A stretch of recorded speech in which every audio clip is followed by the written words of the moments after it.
చదువంటే 10th inter degree, లేకుంటే inter BTech MTech MBBS, కాదంటే ITI. గివ్వేనా ఇంకేముండయా? MBBS చేసుడు అందరితోని కాదు, పెద్ద పెద్ద చదువులు కొందరికి అందుతాయి. మరి జాబులు రావాలంటే ఎట్లా? ఈ సర్టిఫికెట్ పట్టుకొని పోతేనేమో ఏం పని వస్తుందో చెప్పు అని అడగబట్టిరి.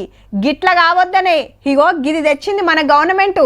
ఏమో అనుకున్నాం, స్కిల్ యూనివర్సిటీ జప్పునేరాడైతుందులో దసరాకెళ్ళి కోర్సులే చాలు చేస్తారంటే చూడురిగా.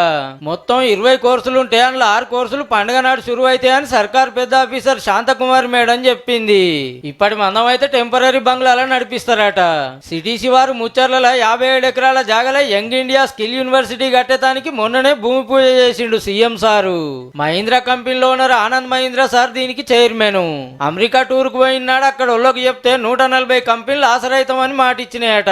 మొదలు school of e commerce, logistic, retail విభాగంలో సర్టిఫికేట్ కోర్సులు, డిప్లొమా కోర్సులు షురు అవుతాయి. ఇంట్లో ట్రైనింగ్ అయిన వాళ్ళకు మంచి కంపెనీలలో మంచి జీతంతో కొలువులు వస్తాయట.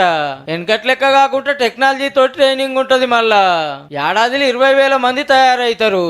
ఇప్పటికైతే గింతే. పని ముంగడికి పోతుంటే స్కిల్ యూనివర్సిటీ గురించి మళ్ళీ పారి చెప్పుకుందాం.